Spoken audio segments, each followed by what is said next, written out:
Welcome back to Where Wendy Travels. Today we're doing one of my favorite things in any city, riding on top of the hop-on, hop-off bus, giving ourselves a good orientation of our new place, our new city, and exploring. And this is not just any bus. We're in San Francisco, a city where skyscrapers meet sea fog, where cable cars cling to hills, where history and heartbreak have shaped some of the most iconic neighborhoods in the United States. So buckle your seatbelt, or at least hold on to the railing, and enjoy the wind in your hair as we ride on top of my beautiful double-decker bus. And we're going to explore stories, secrets, and hidden corners of San Francisco. We begin, our hotel is in the financial district. The glass is everywhere and the reflections are everywhere. The glass and steel give San Francisco its modern style. The sharp triangular tower rising above everything else is the Transamerica Pyramid, built in 1972. At the time, San Francisco hated it. They thought it looked stupid, absurd. But today, it's one of the city's most recognizable landmarks. Little known fact, there's a redwood park at its base called Transamerica Redwood Park. I highly recommend you visit it. We did. It is planted with redwoods moved from the Santa Cruz Mountains, miniature giants, my friends, tucked inside a jungle of skyscrapers. And on California Street, you'll see 555 California Street, formerly the Bank of America Tower. It was once the largest building on the West Coast and was so expensive to construct that the locals called it the Taj Mahal of finance. So, why is the financial district here? Well, San Francisco's financial district grew because this was the closest flat land to the original harbor. In the 1800s, hundreds of ships arrived here during the gold rush, and many of them were deliberately abandoned so their crews could run inland searching for gold. Those ships? Well, they were filled in around and literally became building foundations. Crazy! Parking garagements and basements in the neighborhood still sit on the ribs of old wooden schooners. Never would have thunk it. I don't think I would have built a building on top. Well, look at this water fountain here, my friends. This was donated, and it is a point in the city where during the Great Fire, people came to reunite, to look for loved ones. Well, travel tip about the financial district. The area is business heavy. Visit on weekends for empty sidewalks, cheap parking, and quiet photography opportunities. We see here in the center of the city that the stores are putting up their holiday decorations and already have up the Christmas tree. Look at the wreaths, look at the Christmas trees. These stores are going to be popping and hopping and happy with the season Yuletide in spirit over a month in advance. How cool is that? So why is this area called Union Square? Well, my friends, it started by politics. Most people assume it's about labor unions. Nope. The name dates to the American Civil War, when the plaza was a sandy, windswept patch of land. Pro-union rallies were held here in support of keeping California part of the United States, which, for the record, was not a guaranteed outcome at the time. The rallies were huge, loud, emotional, and packed with flags and banners. After the war, the name stuck, Union Square. And because this is the Union, this is the largest part, all of the stores and hotels and shopping district is right here all around us. So we're descending into Union Square, named for pro-union rallies held here during the Civil War. This is San Francisco's shopping heart. Neiman Marcus, Macy's, ice skating in the winter, and art installations year-round. That shining gold dome is San Francisco City Hall, my friends. Rebuilt after the 1906 earthquake, it's taller than the U.S. Capitol Dome on purpose. Just outside is the plaza named for Harvey Milk, one of the first openly gay elected officials in U.S. history who served on the city's board of supervisors and fought for the LGBTQ plus rights until his assassination in 78. Little known fact, the city's hall's interiors is one of the most popular wedding photo locations in the entire world, my friends. Go inside. It's free, stunning, and safe. So after this beautiful spot, we are going to go on to Alamo Square, home of the famous Painted Ladies. What are the Painted Ladies? Well, my friends, it's actually a row of colorful Victorian houses with the city skyline rising dramatically behind them. Why do they matter? Well, after the 1906 earthquake, most Victorian neighborhoods burned. This row survived. It's a postcard brought to life. Little known fact, these homes survived partly because the fire break, it stopped 1 block short of these houses. Travel tip, sunset is gorgeous here. Also, the grassy hill is perfect for picnics. So bring your lunch, hang out, wait for sunset, have a great day. And next we're going into the Tenderloin. We're heading into one of the most misunderstood neighborhoods in the city. Crazy. Why would you name a part of the city Tenderloin? Well, there's 2 theories. Police officers assigned here were said to get Tenderloin pay for dealing with rougher conditions. Or the other theory, more colorfully, is that it was once the city's juiciest part, home to theaters, jazz clubs, bars, and speakeasies. Despite the modern struggles, the Tenderloin is also the cultural heart of the Filipino community and a center for immigrant families. Little known fact, the Tenderloin has the most intact collection of 19th century apartment buildings in the United States. Soon we're going to be driving into Haight-Ashbury. What is Haight-Ashbury? Well, it is the birthplace of the 1967 Summer of Love, my friends, because it sits at the intersection of Haight Street and Ashbury Street, named after early city leaders. The neighborhood became a magnet for musicians, artists, and free thinkers. Janis Joplin, the Grateful Dead, Jefferson Airplane, all lived within a few blocks of here. Travel tip, my friends, vintage shoppers, this is your paradise. And yes, the tie-dye shops are still alive and well. And as we leave the Haight-Ashbury area, we're going into Coal Valley, right close to our Golden Gate Park. And I'm so excited to show you that. And I do want to tell you, these houses are Victorian architecture and surrounded with a counterculture history. Soon we'll be passing the Golden Gate Park area.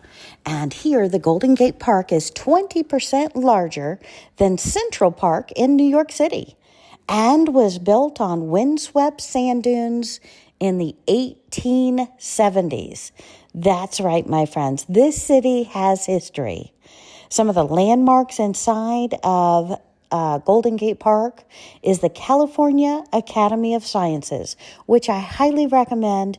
It's a magnificent museum. There's also the De Young Museum, a Dutch windmill, and a Japanese tea garden. My friends, I also want to tell you one little known fact, and we did not see them on this trip, but there are wild bison still living in the park. Yes, bison. They've been here since 1891. Incredible. And this is the California Academy of Sciences. Inside here, I have done a video. So hit that subscribe button if you haven't already, and come on along because we have a video coming up for you of some of the highlights of the museum and why it's got to be on your bucket list with any trip here to San Francisco. Absolutely amazing. And soon we're going to be leaving the park and heading to the Golden Gate Bridge. There's going to be a view on this side, a view on the other side, and it is spectacular. And you know, in the area that we're passing right now, there's actually a Star Wars for all of my wonderful Star Wars fans, there is a setup. So if you get off here at this area, you can visit the Lucasfilms headquarters where the Letterman Digital Arts Center is. And right here in the Presidio, you'll see the Yoda fountain and a lobby with some memorabilia. So if you want to get your picture taken with the Yoda fountain, then you've got to come out here and take a trip to the city to see it. As we head to see the Golden Gate Bridge, I want to tell you a couple of tips. Always look up. Much of the old architectural charm sits on second and third floors. Cornices, carvings, old hotel signs, and pre-1900 building details that survived disaster. Also, the Macy's building, when open, has a high floor with window views of the square that most people walk past without even noticing. And now in the Golden Gate Bridge, is this not divine? The wind is whipping through my hair. It's crazy cool out here. I wish you could all see it. Some days the fog rolls in and you see nothing. And there's Alcatraz. This is the crown jewel of San Francisco, the Golden Gate Bridge. So why is it called Golden Gate? Not because of its color. The strait between the Pacific Ocean and San Francisco Bay, where we're at now, was named Chrysopoli, and that is translated into Golden Gate. And this was in 1846 because it reminded early explorers of a harbor in Istanbul. Neat. The bridge actually opened in 1937 and remained the longest suspension bridge in the world until 1964. Little known fact, its pink color is officially named International Orange, chosen because pilots could see it through the fog. So was it chosen? No, they actually wanted it to be yellow and black to be shown up. But when it arrived, it was actually in this orange color. And since then, this orange color has been patented, and you can only see this orange color on the Golden Gate Bridge. And it is visible to airplanes. And look at this fog. Look at this mist. My friends, this fog rolls in, rolls out. It's because of the Pacific Ocean bringing the cold air mixing with the hot air. And it just creates this, can't control it, can't predict it. But it's something like 80% of the days during the year, something is covered by fog. Well, this is a beautiful road trip, and we are heading back across the Golden Gate Bridge, back into the heart of San Francisco. So what excitement this has been, and we have the 101 that we're taking right back into San Francisco, and the tolls here. They used to be both directions, and now they're only to get back into the city. And of course, Alcatraz. You can, and we do, so hit that subscribe button. We're going to take a tour around Alcatraz. So hit that subscribe button because I've got videos upcoming for you I'm so excited to share. And look at the beautiful city skyline of San Francisco. If you are a Harry Potter fan, I want to give you another tip. There is a place called Wizards and Wands, and this place is right here in San Francisco on Lombard Street. It is an adult-oriented venue with cocktails and alcohol, and it's tailored after the magical experiences of the Harry Potter movies. So if you're interested in that, there we are across the street with the dragon, and you might just want to check that out. And of course, no experience would be complete without telling you about Nob Hill. So why is it called Nob Hill? Well, Nob is actually slang for a wealthy or important person. Think nobility. Nob. The hill was once lined with mansions belonging to big four railroad tycoons. So hang on to your seat. This hill is steep. Welcome to Nob Hill, the neighborhood of old wealth and railroad barons. The Gothic cathedral was inspired by Notre Dame. It's a labyrinth, open for walking meditation, one of the peaceful retreats in the city. You'll also see cable cars around this area. They are continuously moving on an underground cable, and they're being pulled along by that underground cable. And that's why they can only go in certain routes with fixed cables in place.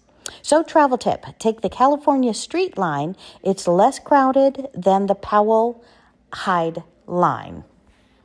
And we are entering the Embarcadero, the waterfront, my friends. We're rolling on to the Spanish word embarcadero for the place to embark. This long boulevard hugs the bay and has one of the most dramatic histories in the entire city, the 1906 earthquake. Much of this waterfront was destroyed by fires following this earthquake, a disaster that leveled 80% of all of San Francisco. If the city looks new compared to Boston or New Orleans, that's why. There's ferry buildings. The building with the tall clock tower that we already passed is the ferry building, completed in 1898 before bridges even existed. This was the busiest transit terminal in the entire world. Today, it's home to artisan bakeries, craft chocolatiers, and food stalls. If you hop off here, get the Cowgirl Creamery grilled cheese. Trust me on that. And also want to let you know, inside of these buildings, there are public restrooms. They were clean. So that's great to know. So little known fact, during the 1906 earthquake, the ferry building was one of the few structures along the waterfront that survived. And there, we're looking over there at Pier 39. That's where you go to see the sea lions. There are no seals here, my friends. They are sea lions, and they are big, they are loud, and luckily they were not as stinky on this trip as I hear everyone say they are stinky. We also took the red and white boat tour from this stop. So that's another exciting video I have coming for you very soon. So hit that comment button. Have you been to San Francisco in the past? I want to know, and what's your favorite part of San Francisco? And if you haven't, my friends, what do you know about San Francisco, and what would you like to see when you're here? And this just about brings us to the end of our big bus top deck tour. That's about a 2 hour and 15-minute ride, 2.5 hours in traffic here in San Francisco, a city of hills, fog, food, and stories. I hope today inspires you to see the world with curiosity and courage, and to keep building that bucket list of amazing places to explore. If you enjoyed riding along, hit subscribe, like, and join me on my next adventure. Until then, my friends, keep traveling, keep dreaming, and keep discovering beautiful places like San Francisco. This is Wendy of Where Wendy Travels. Have a great day.